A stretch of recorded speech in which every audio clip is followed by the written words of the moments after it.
सदियों पुरानी बात है। पांचाल नामक नगर में राजा द्रुपद का राज हुआ करता था। राजा द्रुपद की एक बेटी थी जिसका नाम द्रौपदी था। द्रौपदी बहुत ही सुंदर और सुशील कन्या थी। जब वह विवाह योग्य हो गई तो राजा द्रुपद ने उसके विवाह के लिए स्वयंवर रखने का निर्णय लिया। इस दौरान पांडव मुनि का भेष धारण करके पांचाल से कुछ कोस दूर एक गांव में रह रहे थे। जब उन तक द्रौपदी के स्वयंवर की सूचना पहुंची तो वेदव्यास के आदेश पर उन्होंने पांचाल जाकर स्वयंवर में भाग लेने का निर्णय लिया। पांचाल जाते समय उन्हें रास्ते में धौम्य नामक एक ब्राह्मण मिला, जिसके साथ वो ब्राह्मण का भेष धारण करके स्वयंवर में पहुंचे। स्वयंवर में दूर दूर से बड़े बड़े राजा महाराजा और राजकुमार पधारे हुए थे। वहां पहुंचकर पांडवों ने ब्राह्मणों के बीच अपना स्थान ग्रहण कर लिया। उस सभा में श्रीकृष्ण भी अपने बड़े भाई बलराम और गणमान्य यदुवंशियों के साथ बैठे हुए थे। सभा की एक ओर सभी कौरव भी विराजमान थे।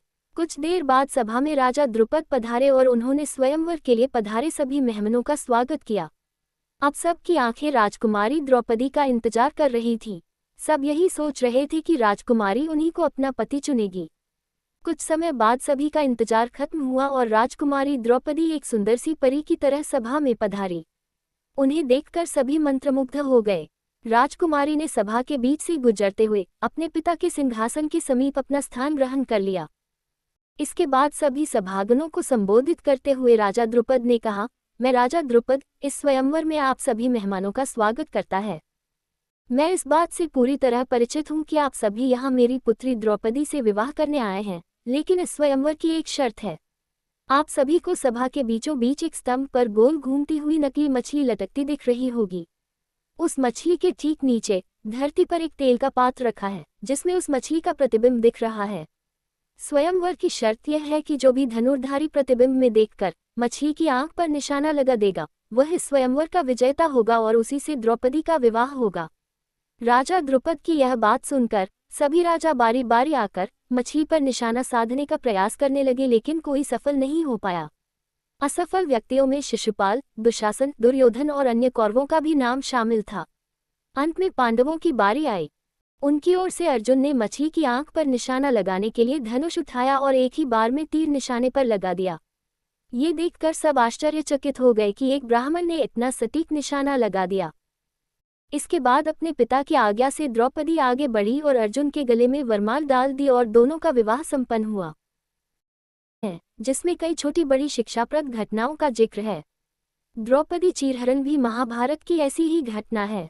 द्रौपदी पांचाल देश की राजकुमारी थी और उसका विवाह अर्जुन से हुआ था। अर्जुन ने द्रौपदी के स्वयंवर में मछली की आंख में निशाना साधकर उससे विवाह किया था, लेकिन माता कुंती के अनजाने में दिए एक आदेश से द्रौपदी पांडवों यानी पांचों भाइयों की पत्नी बन गई। एक बार की बात है जब पांचों भाइयों में सबसे बड़े युधिष्ठिर इंद्रप्रस्थ नगर पर राज कर रहे थे।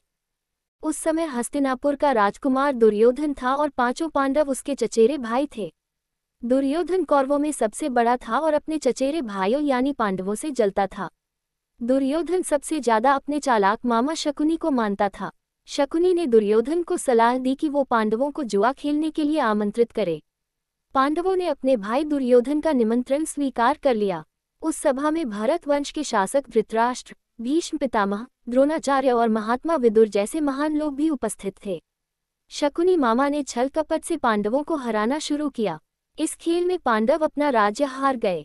धर्मराज युधिष्ठिर ने स्वयं और अपने चारों भाइयों को भी दांव पर लगाया और हार गए। अंत में जब दांव पर लगाने के लिए उनके पास कुछ नहीं बचा तो उन्होंने अपनी पत्नी द्रौपदी को दांव पर लगा दिया। दुर्योधन तो जैसे इसी पल का इंतजार कर रहा था। शकुनी मामा की मदद से उसने जुए में द्रौपदी को भी जीत लिया। द्रौपदी को जीतने के बाद दुर्योधन ने अपने भाई दुशासन को आदेश दिया कि वो द्रौपदी को भरी सभा में बाल पकड़कर और घसीटते हुए लेकर आए। भाई से आज्ञा मिलते ही दुशासन द्रौपदी के कक्ष में गया और उसे सभा में चलने को कहा। रानी द्रौपदी बहुत ही स्वाभिमानी और पतिव्रता स्त्री थी, इसलिए उन्होंने दुशासन के साथ चलने से मना कर दिया। दुशासन ने गुस्से में आकर द्रौपदी के बाल पकड़ लिए और उसे खींचते हुए भरी सभा में लाकर खड़ा कर दिया। दुर्योधन ने दुशासन को आज्ञा दी कि वो द्रौपदी को भरी सभा में निर्वस्त्र कर दे। दुशासन ने जैसे ही द्रौपदी के वस्त्र को हाथ लगाया, द्रौपदी ने श्रीकृष्ण को मदद के लिए पुकारा। श्रीकृष्ण अपने भक्तों को कभी नाराज नहीं करते। कृष्ण ने जब द्रौपदी की करुण पुकार सुनी तो उन्होंने द्रौपदी की साड़ी को बढ़ाना शुरू कर दिया। दुशासन द्रौपदी का चीर खींचता रहा, लेकिन वो जितना खींचता वस्त्र उतना बढ़ता जाता। अंत में दुशासन थककर हार गया, किंतु द्रौपदी का वस्त्र हरण नहीं कर सका। ऐसा कहा जाता है महाभारत युद्ध के पीछे सबसे बड़ा कारण द्रौपदी चीरहरण ही था।